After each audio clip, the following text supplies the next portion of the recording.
Hi guys, welcome back to the Big Sew Along. I'm Ginny, and today we are going to continue our sew along for the Diane Ericson O'Keefe shirt. Put a picture of it right here.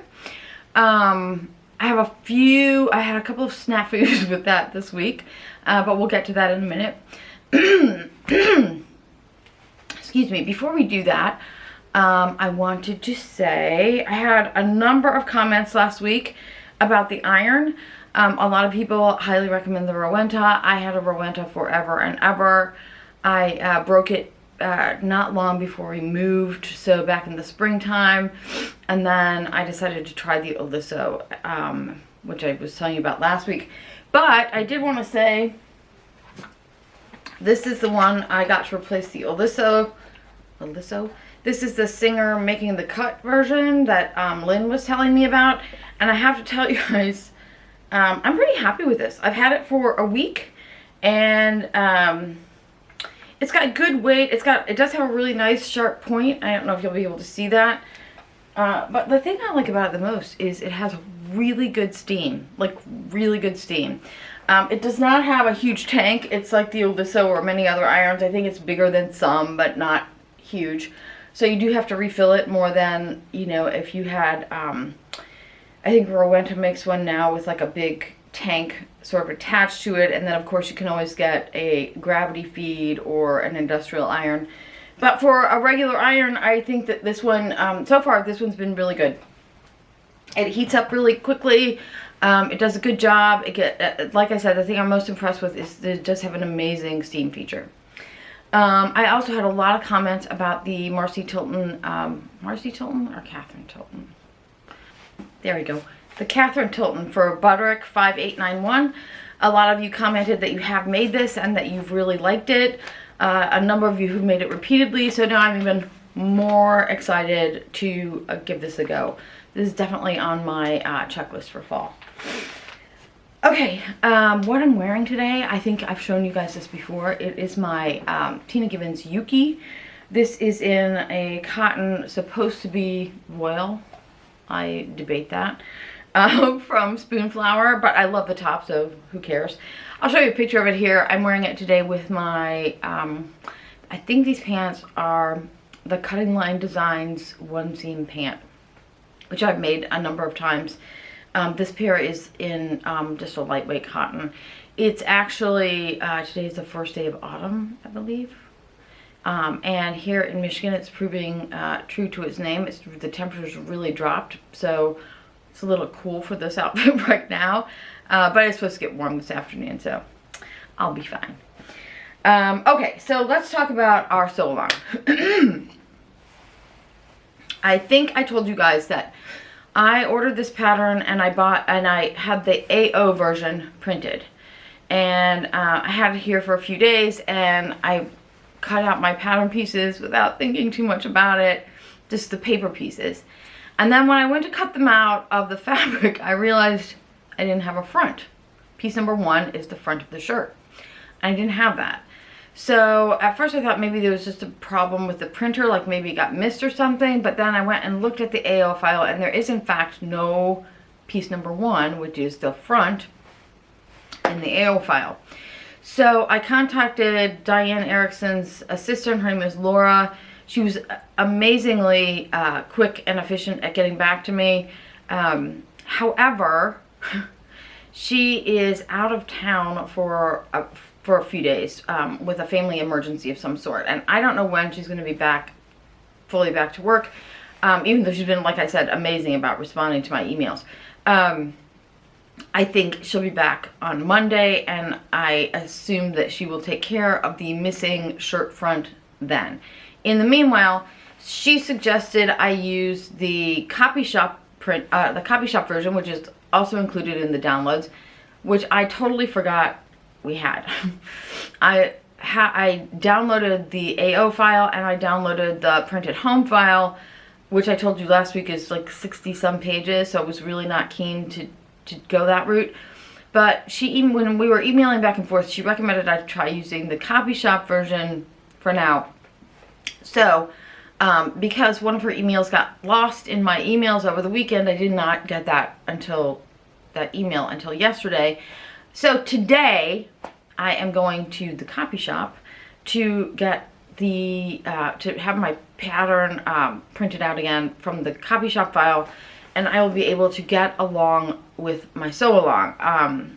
Yeah, I'm sorry that I didn't see Laura's email sooner, because I certainly, if I had even thought of that myself, I could have just gotten on with this last Friday, but as I said, missed it. So anyway, what I do have for you today is a quick tutorial. I did the tutorial on the collar with the contrast, and I also showed you how I'm doing a sleeve with a contrast cuff. The rest we will take care of next week. So the shawl collar, the sleeve without a contrast cuff, so just the way it is in the pattern, and then the facings and the body, and we should be able to get through all of that next week. We may bleed into the following week. What else about this pattern? The other thing is, I measured this. I was originally going to cut the medium, but it is pretty wide.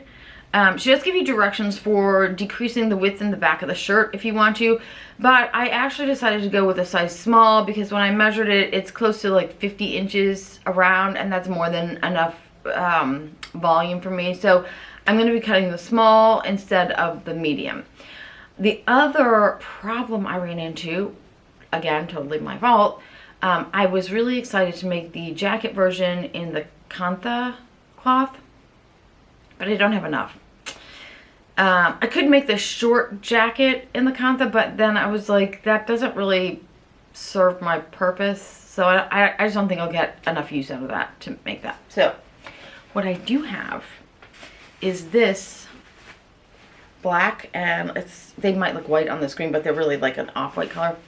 And this is a pretty heavyweight canvas. I bought this from, pretty sure I got this from Stone Mountain and Daughter. And I originally bought this to make a pair of Terra pants. I'll show you that picture here. And then when I got it, I realized that it's pretty darn thick.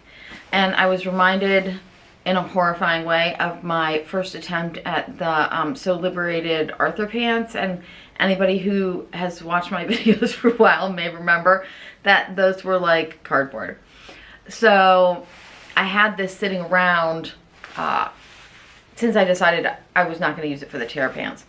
But when I realized I didn't have enough kantha for my my O'Keefe jacket, I thought, I have a ton of this. I like 4 yards, I think. So I think that I will have plenty of this to make the jacket, and I think that will be really cool. I hope it'll be cool. Anyway, so that's what we'll be working on for the next. I just knocked over my iron. I don't want to break another iron. So that's what we'll be working on for the next couple of weeks. So is that it? I think that's it. Let's go to the tutorial really quickly. Also, I know I always say this too late, but if you want to skip through any of the chat or any of the tutorial, the timestamps are below for you. For our accent color, we have two pieces. We have one piece that is the inside, that is the longer piece, and we have one side that's the outside, that is the shorter piece. I have put interfacing on my shorter piece, which is the inside collar. And we're going to sew this end with a 1/2 inch seam allowance.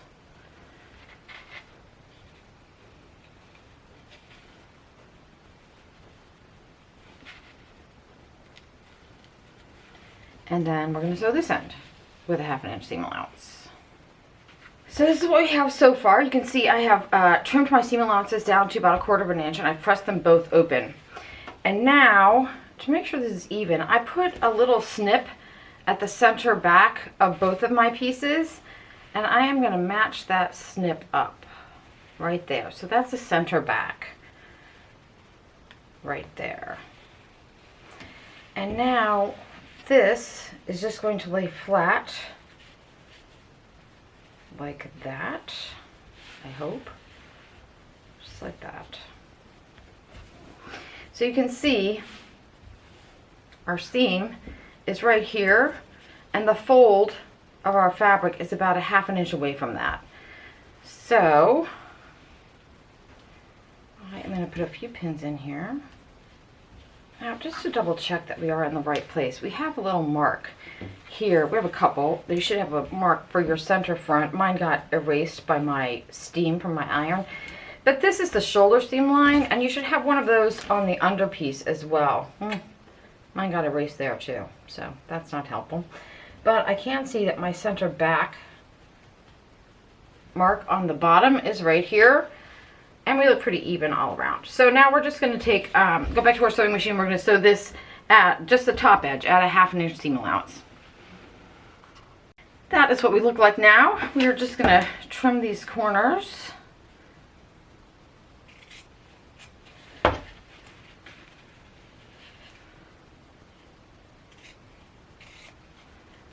rid of some of these threads. And then I'm going to put a few notches.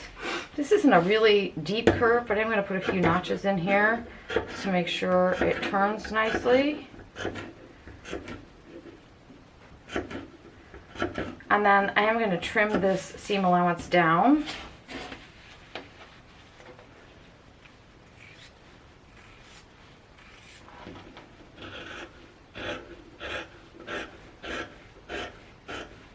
Cutting off just about all those snips I just made, so that was sort of pointless. Okay, I am going to go to the iron now, and I'm just going to press the seam, and I'm going to turn it right side out. Like that. Okay, so this is what we look like now. And you can see, I have not done any understitching on mine. I don't want it to show on this. The collar stands up pretty high, and I'm pretty sure that the inside edge will show.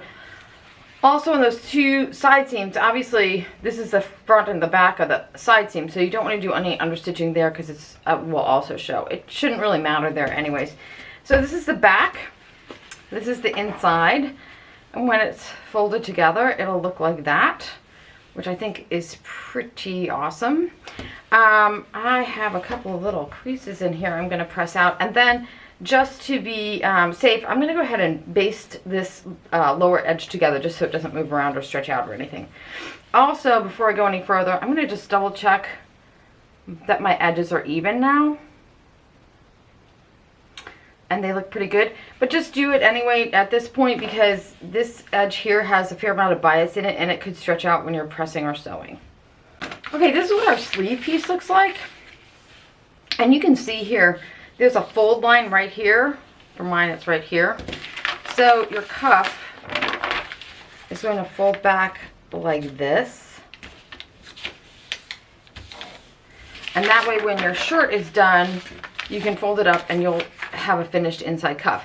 So this is all one piece, which means that your inner cuff and outer cuff are going to be the same.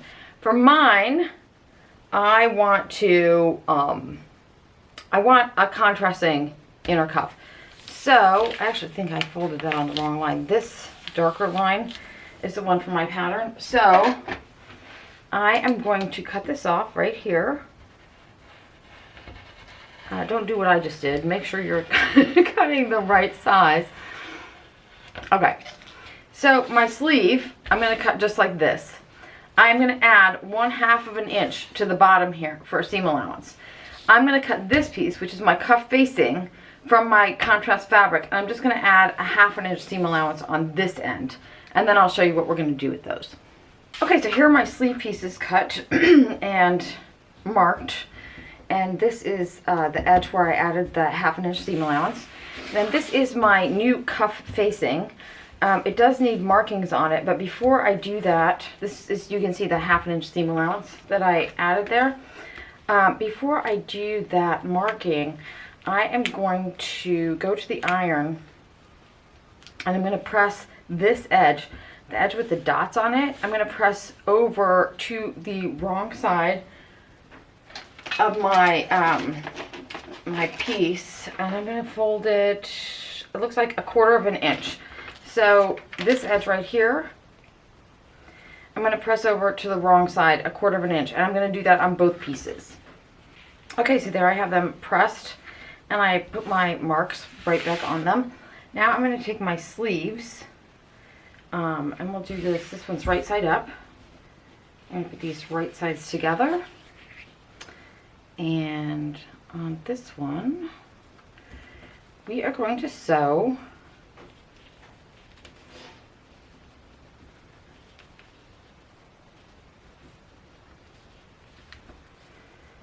from this dot,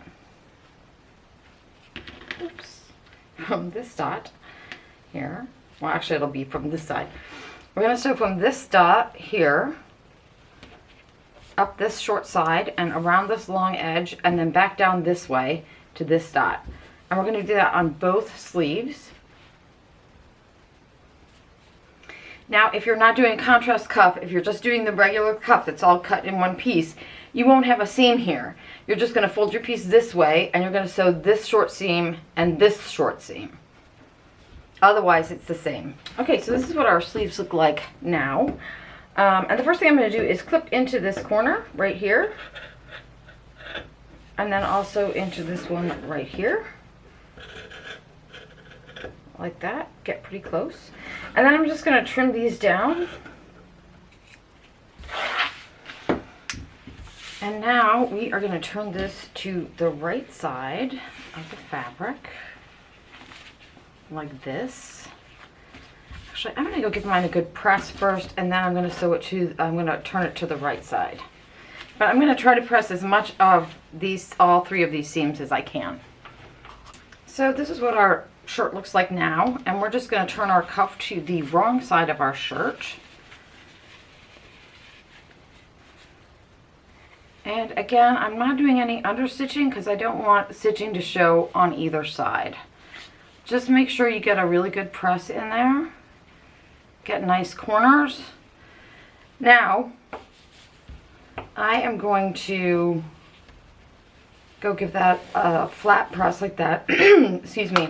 And then for mine, I'm going to hand stitch mine down, I think. But you can machine stitch it if you like. I don't know, maybe I'll machine stitch mine. You're just going to want to stitch this edge down one way or another. Okay. Once you have that done, if you're making the sleeve with the narrow adjustment, actually you're going to want to do this before you put your cuff on. Just realized. You'll see you have a dart that goes like this. You're going to want to put that right sides together, so you're folding it to the outside of your sleeve. Yeah, definitely put this on, do this dart before your cuff, because yeah, that was dumb. All right, we're gonna pin this together. Okay, like that. Now we're gonna go to our sewing machine and we're gonna stitch this down from this, which is right at the top of the sleeve, all the way down here, which ends, you can see, right underneath the cuff.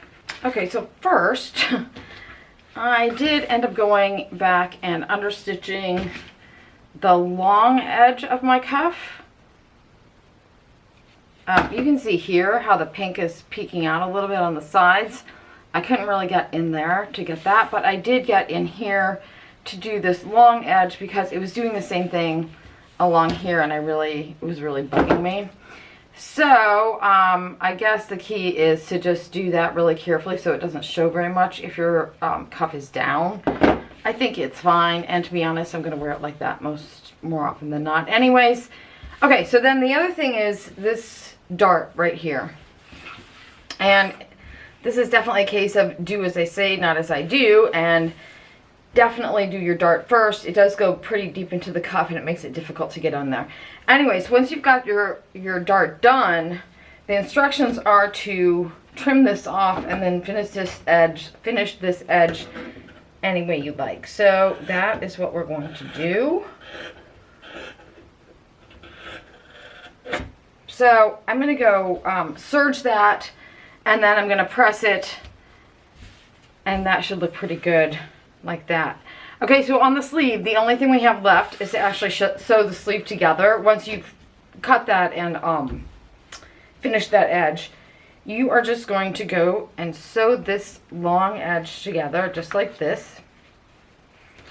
And to get it nice here at the end, so it looks nice, you may want to sew just past you're going to want to try to get right to that seam of your cuff without catching either side of your cuff, okay? I hope that makes sense. I'll show you what I mean in just a minute.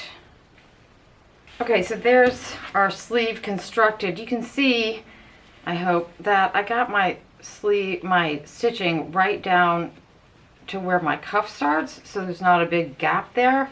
However, I'm not entirely happy with the way that looks. You can see a little bit of my pink poking out there. This does need a good press, and I need to sew my facing down. But when it's done, it will look like this. And we'll fold back like this. So I don't know what happened to my sound on this particular portion of the video, but you can see here I'm just showing you what it looks like when it's finished. Okay, so there you go. You can see I did have a little trouble with the sleeve. My recommendation is to so if you're sewing the dart in the sleeve, sew the dart first. Sew the cuff, but don't turn it. Sew the cuff, sew the side seam, then turn the cuff. Duh. Much easier that way. And that's probably what it says in the directions. I did read the directions, you guys. I swear I did. But I didn't have them in front of me when I was sewing, so I might have forgot something. Anyways, that is me for this week. Thank you guys very, very much for spending time with me every week. I really do appreciate it. I also really appreciate your comments. I know in the last week, I think I've had a couple of new subscribers, and I just want to welcome you all, and thank you so much for subscribing to my channel. It really does help me, and I appreciate it. So until next week, I wish you all happy sewing and happy autumn.